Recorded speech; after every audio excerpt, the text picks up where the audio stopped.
Pendant mes études d'audiovisuel à la Sorbonne, j'ai eu des cours avec les plus grands du secteur. Et si j'ai bien un regret, c'est de ne pas avoir filmé toutes ces conférences. Du coup, on va leur redonner vie. Dans cet épisode, on parle de storytelling dans les films et dans les discours de marque avec Clément Mayer, enseignant en structure narrative. Bienvenue dans Les règles de l'art, le média pour les créatifs. Parce qu'en fait, fondamentalement, si tu as besoin de dire quelque chose à quelqu'un, c'est toujours intéressant d'arriver de le raconter d'une manière où tu es sûr que ton propos va être compris et où finalement tu peux presque être aussi un peu manipulateur. C'est-à-dire que ton émotion, tu vas peut-être pouvoir la donner sur quelque chose à des gens qui au départ n'auraient pas suivi ce que tu avais envie de raconter. L'exemple que je donne, tu vois, même parfois en cours, là, c'est quand je parle de Ratatouille. Ratatouille, c'est un film qui dit un artiste peut surgir de nulle part. Tout le monde peut être cuisinier. Ouais. Ce qui est fort. Ça veut dire que, mais tu as peut-être des gens qui vont regarder ça et qui vont adorer le film, que tu vas, tac, à l'intérieur, tu vas leur donner cette conception du monde, alors que 2 jours avant, ils t'avaient dit, mais moi, jamais j'embauche cette fille ou ce type qui a tel statut social, qui n'a pas fait telle école. Ouais. Et il va regarder le film, il va dire, j'adore. Et donc là, ça, c'est intéressant, je trouve. Ouais, tu passes un message, en fait. Oui, mais donc tu vois, l'émotion, sûrement. Après, je crois que c'est plus facile, en tout cas personnellement, mais je trouve que c'est plus facile d'écrire et d'aller chercher ce que tu as voulu raconter et de réécrire que tout de suite savoir ce que tu veux raconter et d'écrire. Mais il y a toujours une émotion quand même dedans, qui est un truc que tu as envie de dire. Sinon, tu n'as pas envie de te lever pour écrire en règle générale. Ou alors, c'est que c'est peut-être, même si ton émotion, c'est de te dire j'ai envie d'être connu. Si tu as peut-être envie d'être connu, c'est que fondamentalement, il y a peut-être un souci de reconnaissance, d'amour, un syndrome d'abandon, l'envie d'être aimé des autres. Et ben, peut-être que c'est ça que tu vas raconter dans ton film. La structure d'une histoire, c'est un personnage qui va vivre une aventure extraordinaire. Et pourquoi il va vivre cette aventure extraordinaire? Parce qu'il a besoin de changer. Parce qu'il a une mauvaise conception du monde. Alors, il y a d'autres marches narratives, mais c'est la plus commune. Donc, il y a quelque chose que je comprends mal dans l'univers. Et il y a une autrice qui parle de mensonges, comme ça. Et je vais devoir vivre cette aventure afin de pouvoir comprendre quelque chose que je n'avais pas compris. Et une fois que je l'aurai compris, je vais être vraiment capable d'être fondamentalement moi-même. Mais je vais devoir vivre cette aventure. Et cette aventure va prendre la moitié du temps de l'histoire. Et un quart du temps de l'histoire, ça va être comment j'étais au départ. Et un quart du temps de l'histoire, ça va être comment maintenant que j'ai changé, je vais pouvoir résoudre mon problème. Ouais. Et pour que ça marche, pour pas que ce soit chiant, il va falloir que j'ai un objectif très visible. Ça veut dire que le spectateur, que la personne qui regarde ou qui lit mon histoire comprenne où va mon personnage, comprenne s'il y arrive ou pas, de façon très simple. L'exemple que je donne parfois, c'est que gagner la Piston Cup, c'est très simple. On sait si le Cars il va gagner, il va y arriver ou pas. Je dois avoir des conflits. Conflit, c'est qu'est-ce qui m'en empêche. Sinon, ça va manquer de force. Et je dois avoir des enjeux. Qu'est-ce que je risque? Mais moi, j'aime bien cette idée d'aventure dans un monde extraordinaire parce que, tu sais, quand tu regardes une histoire, j'ai un pote qui parle de ça parfois, il dit c'est quoi le fun du film? C'est quoi l'univers dingue un peu? Il y a un moment, quand on pense à une histoire, on dit à un personnage, il va vivre un truc dingue. Tu vois, ça va être un monde un peu extraordinaire. Donc, il y a ce côté, je vais t'emmener. Je vais t'emmener dans un univers extraordinaire parce que tu as besoin de comprendre quelque chose. Dans une histoire, tu as toujours une histoire externe et une histoire interne. Il doit gagner la Piston Cup. Donc, on saura, le film sera fini. Il faut que ça ait une fin nette et finale quand il aura gagné ou perdu la Piston Cup. Mais peut-être qu'en fait, il pensait que le plus important pour lui, c'était de gagner la Piston Cup. Mais en fait, il va la perdre. Parce qu'il va se rendre compte que le plus important, c'est pas ça. C'est d'avoir des amis, c'est d'avoir etc. Qui était quelque chose qu'il a découvert. Mais au début de l'histoire, c'est un gros con. C'est-à-dire que le type, il en a rien à foutre de personne. Il veut que, mais il est super seul. Et il comprend qu'en fait, une des plus grandes valeurs qui existent, c'est l'amitié, c'est les copains, c'est de pouvoir se confier à quelqu'un, etc. Tu sais, je pense que la plupart des films, quand ils sont écrits, je pensais, quand tu penses à Nemo, c'est quand même un père, un personnage de père, mais qui est écrit sur un archétype de personnage de mauvaise mère. La mauvaise mère, elle va te garder, elle va t'empêcher Oui, oui, ok. Eh ben, le père de Nemo est une mauvaise mère, est une mauvaise reine. C'est-à-dire qu'il empêche son fils d'être libre. Mais pourquoi il le fait? C'est parce qu'il a eu un traumatisme. Je ne sais pas si tu te rappelles du film, mais ils se sont fait bouffer, ils se sont fait tous bouffer. Donc le personnage, il est traumatisé. C'est lui qui a besoin de changer. Ouais. Il a besoin de faire confiance à son gamin. Et il va vivre toute cette aventure pour finalement, au bout du compte, faire confiance à son gamin à la fin du film. Et une fois qu'il lui a fait confiance, il a vécu. Et lui, souvent, l'aventure extraordinaire, tu la vois. Ouais. Tu vois que tes personnages, ils sont sortis de chez eux, c'était vachement… Alors les auteurs d'avant, ils disaient ouais, tu passes une barrière, tu passes un truc, etc. Mais une fois qu'il a été capable de vivre ça, il peut changer, il peut le laisser partir à l'école. Mais quand tu vois cette histoire, tu dis la personne qui a écrit ça. Et bien sûr, c'est quelqu'un qui, ça devait être compliqué avec ses enfants, de les laisser partir. Le monde extraordinaire, le monde extérieur, il est flippant, il est dangereux. J'ai des enfants auxquels je tiens. C'est un monde dur, j'ai pas envie. Ouais, non, mais c'est clair que du coup, la personne qui a écrit ça avait probablement ce sujet-là et c'est ça qui fait que l'histoire est touchante. On n'aurait pas pu, moi, par exemple, j'aurais pas pu écrire cette histoire-là. Il vaut mieux faire évidemment le truc qui te fait kiffer. Moi, j'ai mis longtemps à me dire, il faut que je fasse ce qui me plaît. Et je sais qu'à partir du moment où j'avais commencé à faire des choses qui me plaisaient moi, j'avais pas du tout les mêmes retours de lecture. Parce que les gens ne disent pas la même chose. Ils disent, ah ouais, mais ça c'est toi. Ça, je te retrouve, ou genre… ça m'intéresse, il y a quelque chose. En fait, j'ai remarqué un truc, du coup, c'est qu'il y a de partout, il y a des histoires. Autour de nous, de partout, il y en a. Et en fait, ça se limite même pas que au film. Même, tu vois, tu prends des artistes dans la musique et tout. Mais en fait, les artistes qui marchent bien, ils ont un arc narratif. Je sais pas, par exemple, tu prends Orelsan. Et bah, son arc narratif, c'est je suis un loser de province. Est-ce que je peux réussir dans une industrie qui ne veut pas de moi alors que j'ai pas les prérequis pour et du coup, je trouve que ça fait par exemple une backstory pour l'artiste. Et quand tu écoutes une de ses musiques, et ben, si tu connais la backstory de l'artiste, tu as une émotion différente que si c'est juste la musique, mais tu connais pas l'artiste ni rien. Et ça te crée des émotions alors que la musique est la même. Mais le fait de connaître l'existence de la backstory de l'artiste déclenche des émotions qui font que du coup tu vas plus être engagé dans le truc et du coup le mec va fédérer une communauté parce qu'il a une quête en fait. Bah d'ailleurs en plus il faut savoir que ce que tu décrivais comme potentiel arche, c'est ce qu'on appelle un underdog. C'est les Américains, je ne sais pas comment ça se traduit en France, je sais pas je crois que c'était Snyder qui a appelé ça le paria triomphant.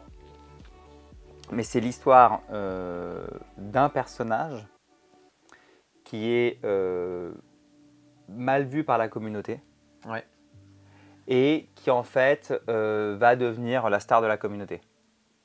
Ok, ouais, donc pour le faire super basique. Donc Forrest Gump, c'est un underdog. Ouais. Tu vois, il y a des équipes, des films de sport comme ça, où tu as une équipe sur laquelle personne ne mise, c'est tous des losers, et en fait ils deviennent…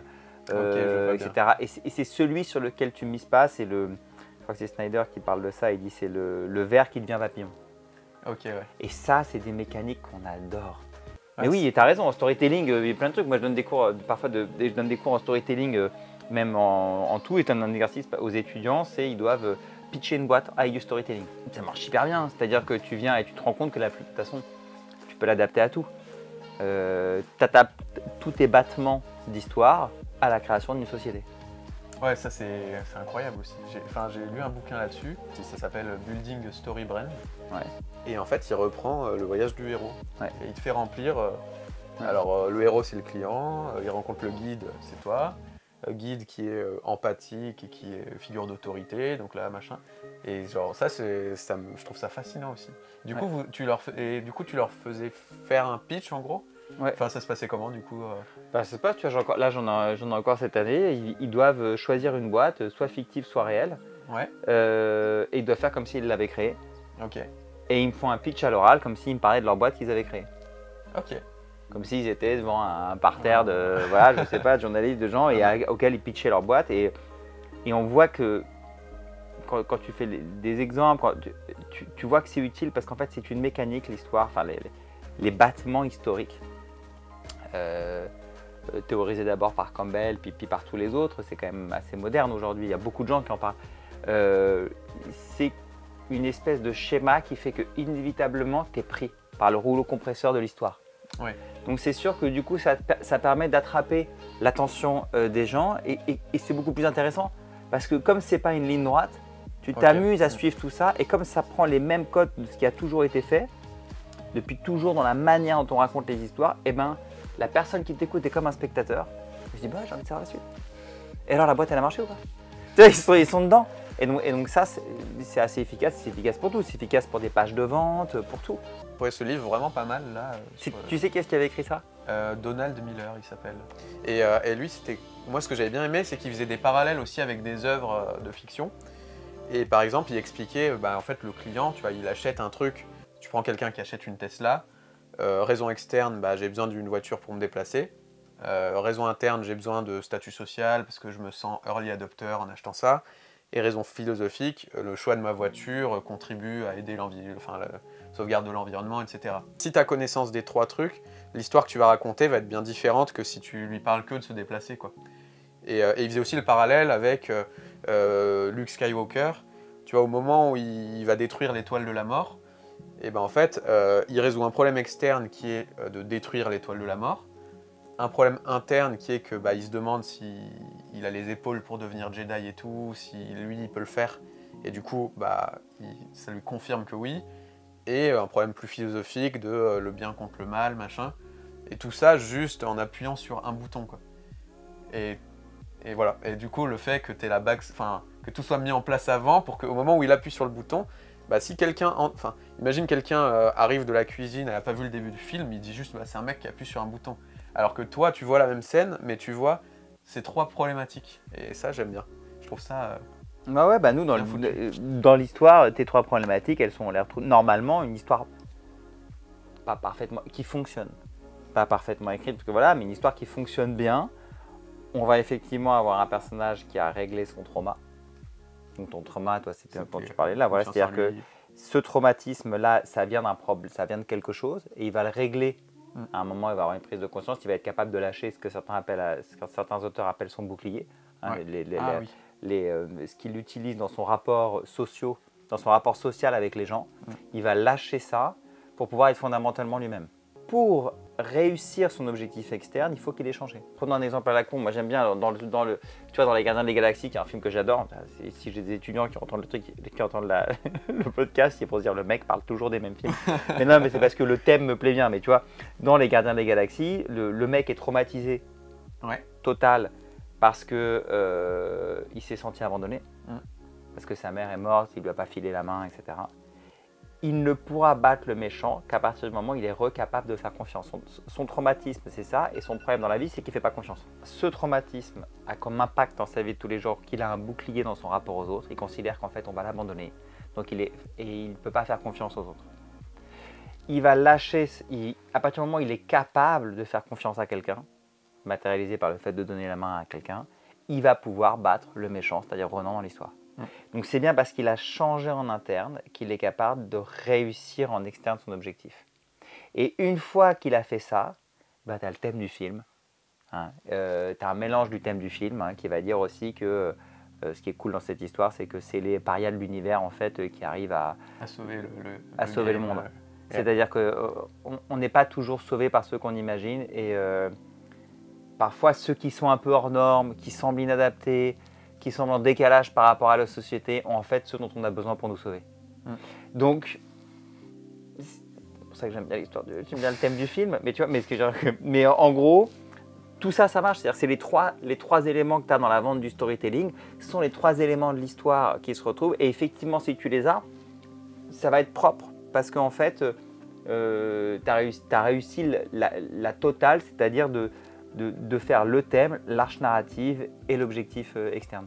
Tu sais, parfois quand tu regardes un film, tu te dis, ça nous arrive plein de fois, tu te dis je vais l'analyser. On le fait régulièrement d'analyser un film. Donc tu prends ton film, tu dis ok, je vais saucissonner toutes les minutes, regarder tout ce qui se passe à chaque endroit, où est placé l'élément déclencheur, le passage à l'acte 2, est-ce que j'ai un bon fun and games, le middle et tout, qu'est-ce qui se passe, j'ai une listening sur presse, tu vois, plein de trucs d'analyse. Parfois, au bout d'un quart d'heure, t'es pris dedans. Et à un moment, tu te lèves la tête, tu fais merde, putain, je suis à 40 minutes, et d'un coup, tu t'es fait prendre. Parce que t'es bouffé par l'histoire et que d'un coup, tu regardes, quoi. Et que c'est cool. Et tu t'arrêtes, tu te dis, ouais, mais non, là, parce que d'un coup, c'est chouette. Ouais, ça c'est merveilleux.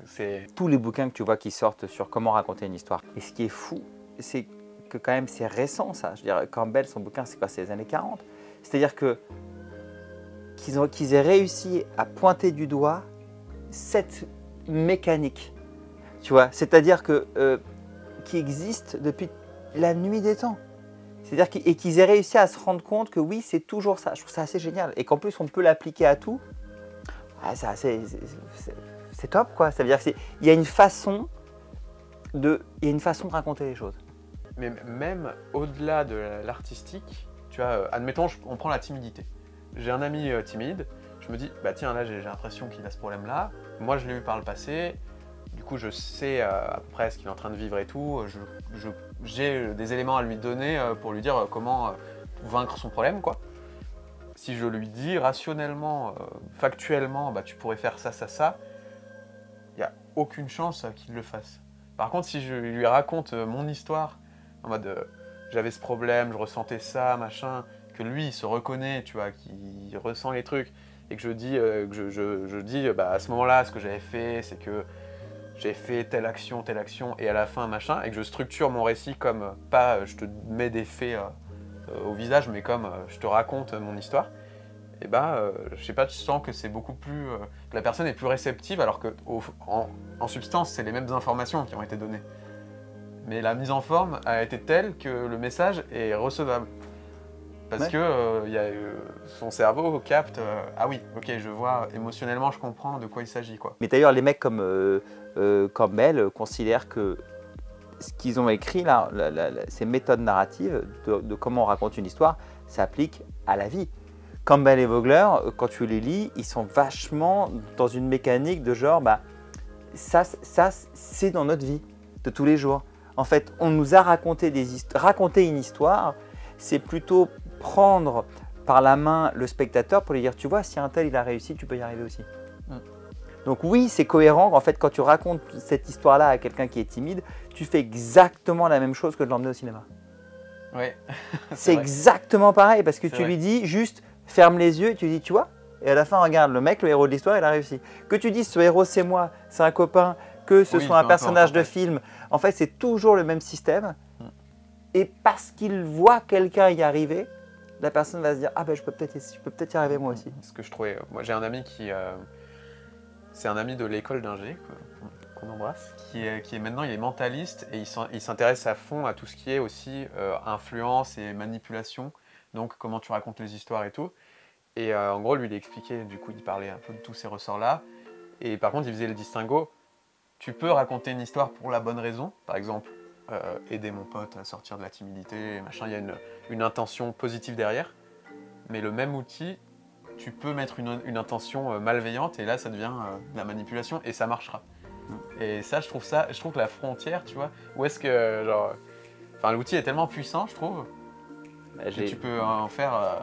Mais c'est tout le problème et en même temps, c'est vrai. Tu sais que dans un des cours, moi j'explique aux étudiants comment, qu'est-ce que l'empathie et comment on peut créer de l'empathie pour un personnage dans une histoire. Ouais. Quand tu listes tous les éléments pour lesquels tu peux créer de l'empathie pour un personnage, donc en gros courage, victime injuste, tous ces trucs-là, tu vas te rendre compte que le fait d'être vertueux, le fait de bien se comporter, c'est qu'un seul élément. Le reste, ça va être d'être obsessionnel, ça va être autre chose, tu vois, ça va être d'avoir des grandes skills, des super grandes aptitudes, etc. Mais donc ça veut dire que quelqu'un qui a des grandes aptitudes dans son domaine, qui est très très fort dans son domaine, qui est extrêmement courageux, qui est très obsessionnel, qui est très travailleur, hein, qui a du pouvoir, qui en plus va diriger les équipes, etc. Mais qui est quelqu'un d'horrible, tu vas avoir une fascination pour lui. Tu vas être pris parce que naturellement, en tout cas si on faisait un personnage de film comme ça, on aurait de l'empathie pour lui. Ça c'est intéressant. Donc ça veut dire que ce qui peut être très dangereux, moi c'est souvent ce que je leur dis, mais en fait donc on peut bosser dans une boîte avec un patron par exemple, ça peut arriver, un supérieur hiérarchique qui est passionnant. Parce que c'est quelqu'un qui est très fort dans son domaine, extrêmement obsessionnel, extrêmement travailleur, qui a une capacité qui est meilleure que les autres. Il y a des gens qui t'impressionnent, qui maîtrisent leur domaine à la perfection, et puis qui est un juste victime, qui a vécu quelque chose de douloureux dans sa vie, ou qui a eu des problèmes, qui a eu des traumatismes, etc. et qui a beaucoup de courage au jour le jour et qui est en danger. Sa société peut avoir des difficultés. C'est quelqu'un qui peut être en danger parce que peut-être que son poste est sur la sellette, etc. Et tu vas te faire emmener par quelqu'un, mais qui à aucun moment n'avait la sympathie. Parce que tout ça, ça va marcher. Enfin, il y a eu un truc assez intéressant. En fait, ils ont fait une série là sur Netflix. Enfin, une série. Oui, si c'est une série sur Netflix sur le rap. C'était Nouvelle École, ça s'appelle. Et en gros, le concept, c'est que ils ont pris des rappeurs connus qui sont dans le jury. Et ils ont pris genre 30 rappeurs débutants qui sont pas connus, qui vont devoir concourir et tout. Et puis il y en a qui se font éliminer. Et à la fin, il y en a plus qu'un qui gagne de l'argent pour monter son label ou faire son truc. Et du coup, ils filment les auditions, les castings et tout. Et c'est à chaque fois 2 contre 2, un rappeur contre un autre, machin quoi. Et en fait, justement, tu as eu un personnage comme ça qui cochait beaucoup de cases de ce que tu dis. Donc tu as le portrait du personnage. En gros, c'est un rappeur qui vient de Lille, qui a un petit peu galéré toute sa vie. Il s'occupe de son frère handicapé, il donne des cours pour des enfants handicapés, notamment il leur apprend un peu la musique et tout, il fait des trucs comme ça. Donc tu vois, t'as quand même pas mal des piliers. Et puis là, il arrive au moment du casting. Et là, il fait une bonne prestation, tu vois, il fait vraiment un bon truc et tout. Et il se fait sortir. Il se fait sortir contre un autre mec en plus qui s'en sort un peu moins bien sur la prestation. Et du coup, là, en plus, il chope la case victime injuste. Et en fait, au moment où la série a été diffusée, et lui, ce qu'il a fait, c'est qu'il a publié un clip pile en même temps que l'épisode où il se fait sortir a été publié. Et il a justement publié un clip qu'il a tourné dans le même parking où il s'était fait auditionner, où il s'était fait sortir, et où il exprime, tu vois, la rage, l'injustice, et en plus, il se fait sortir, et la jury lui dit « Ouais, on sent que t'as pas assez la dalle, tu vois, t'as pas assez faim comparé à l'autre candidat qui est moins bon, mais on sent qu'il en veut plus et tout. » Alors que l'audition a duré, tu vois, 2 minutes. Et du coup, là, t'as vraiment tout qui est en place, et lui, il a posté son clip, et le truc a explosé. Enfin, du coup, les gens... déjà, tu regardais le clip et tu disais « Waouh, il y a tout qui... » Enfin, ouais. La quête, c'est magnifique, quoi. C'est alignement des astres parfait, et du coup, le truc a fait 2 millions de vues d'un coup, et maintenant, le mec est même plus connu que les 3/4 des participants de l'émission. Mais ça marche très bien, et c'est pas toujours... Là, en l'occurrence, c'est mérité. Je suis personne pour dire c'est mérité, j'en sais rien. Non, ce que je veux dire, c'est que ça a l'air mérité. Ce que je veux dire, c'est que c'est peut-être pas fait d'une façon négative. Après, on peut. Et ce qui est intéressant, c'est que effectivement, même en écoutant l'histoire, moi je t'écoute et je suis là genre je suis content que le mec s'est cartonné.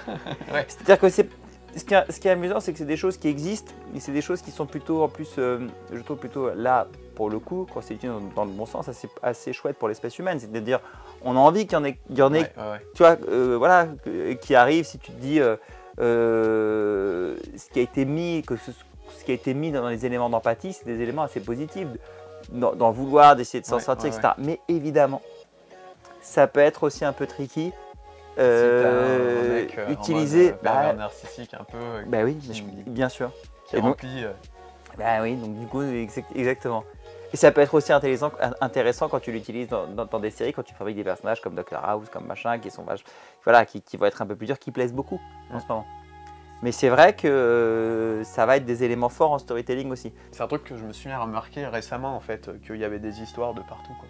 Par rapport à ce rappeur là, ce qui était marrant, c'est que quand tu lisais les commentaires de la vidéo, en fait tu sentais que les gens avaient été engagés émotionnellement à un niveau super élevé par rapport à l'interaction qu'ils ont eu avec le rappeur, qui est en gros 5 minutes dans une série et 3 minutes sur un clip, tu vois.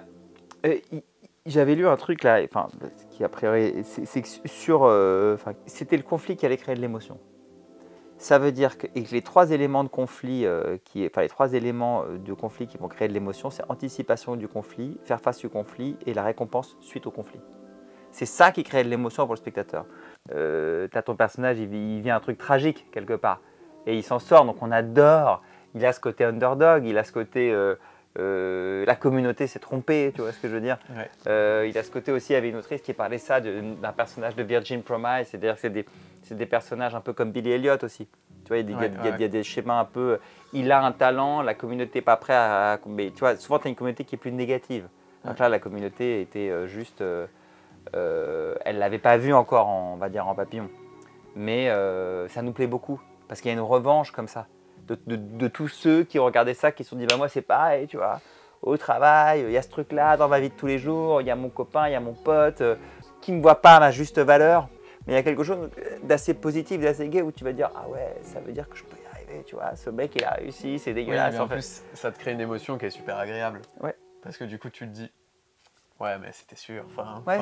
Et du coup, c'est vrai que du coup, ça te fait passer un bon moment. Donc, j'ai l'impression que tu associes cette émotion-là à lui aussi. Ouais. Alors qu'en réalité, tu l'as associé à toi, à l'histoire et que tu t'es vu dedans. C'est qu'un reflet que de. Ouais. Ce qui est un peu dingue, c'est qu'on vit tous les mêmes trucs.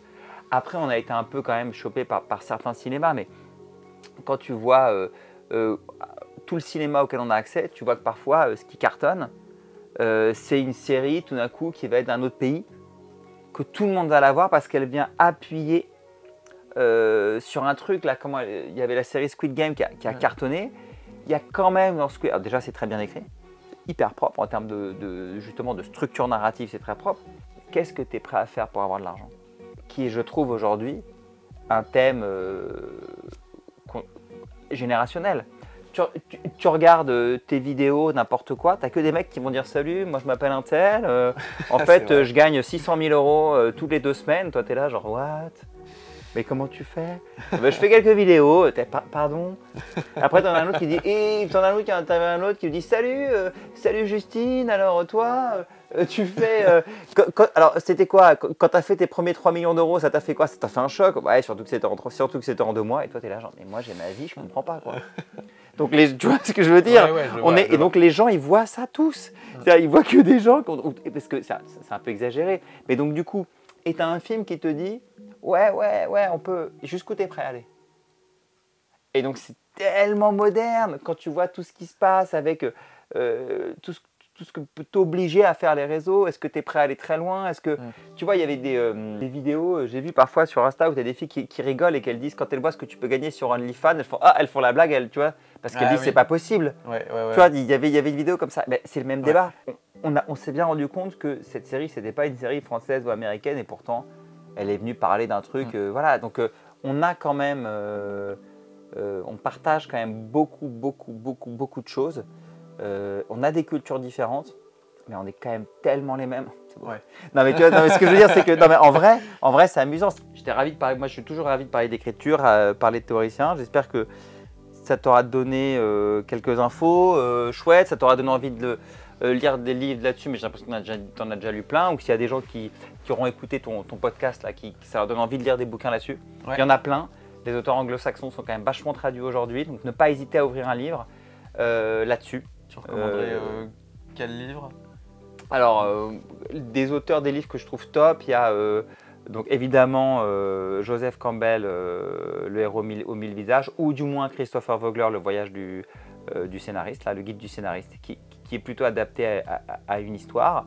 Blake Snyder pour Save the Cat, qui est super bien, vraiment. Qui est un livre, je pense, qui est un peu indispensable.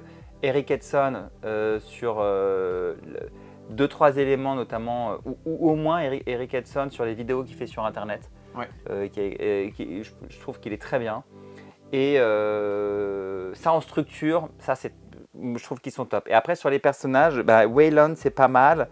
Il y a eu, elle a fait un bouquin sur justement les arches narratives qui est vachement intéressant. Il y a une autre autrice, j'ai plus le nom là, qui a fait un livre qui s'appelle Virgin Promise, qui est vachement intéressant sur aussi les personnages. Et Marie Robinette, par exemple, qui fait des conférences sur l'intrigue. Tu vois, il y a plein de personnages intéressants, c'est beaucoup des anglo-saxons. Hein. Mais là, j'en lise quelques-uns pour que les gens puissent aller regarder si ça leur plaît. Et ils verront, si, Michael Auger aussi. Michael Auger, qui est un super auteur, qui a écrit Writing Screenplay That Sell. Très bien aussi. Ok, voilà, c'est cool. Je t'en ai donné, tu vois. Mais je donne des filles aussi, c'est important. Il y a des super autrices. Enfin, vraiment, faut pas... c'est important de le dire aussi. Il y a Wayland, Robinette. Je suis désolé de ne plus avoir le nom de. Attends, Kim Hudson. Virgin Promise. Kim Hudson. Kim Hudson, ok. Voilà, Okay, donc il y a plein d'autrices, d'auteurs qui ont écrit, c'est moderne, c'est d'aujourd'hui, il y a plein de gens qui écrivent encore dessus, voilà, si j'ai dit une bêtise, c'est possible, dans tout ce que je t'ai raconté dans notre discussion, mais normalement on ne devrait pas être trop loin quand même. Ok, bah super. Et dans quelle formation il faut s'inscrire si on veut profiter d'une de tes masterclass Alors en écriture, moi j'enseigne à l'ECV en animation. Okay. Je donne des masterclass à la Sorbonne en 3e cycle. Ouais. J'en donne aussi à l'ESSEC. Ok. Voilà. Mais en dernière année, comment ça s'appelle, comme ça, en quelques heures, tu vois. Pour ceux qui sont spécialisés en audiovisuel et en cinéma. Je donne aussi parfois des cours en digital ou comme ça en storytelling. Je donne des cours en M2 ou parfois en première année en storytelling. Voilà. Ouais, c'est super. C'était pour faire l'instant promo. Ok, promo je sais pas. Promo okay. Inscrivez-vous au master D2A aussi, tant que vous y êtes. Ben oui, j'en sais, mais je n'ai pas dit le D2A. Oui, c'est vrai, tu l'as pas dit. Si, j'ai dit Sorbonne, mais j'ai dit Sorbonne parce que c'est le master 2 D2A à la Sorbonne. C'est vrai, tu as raison. Que j'ai fait, il y a fort lointain. Moi aussi. Oui, ben, je sais, c'est comme ça qu'on s'est rencontrés et que tu m'as proposé J'ai été très enchanté. Bah merci beaucoup et tant que vous y êtes, vous pouvez nous dire ce que vous en avez pensé voilà, en commentant et à plus. À bientôt. Bah, c'était un plaisir alors, cette conversation. Écoute, j'espère que tu arriveras à faire un truc. Si c'est la merde, si machin, si t'as besoin qu'on se rappelle.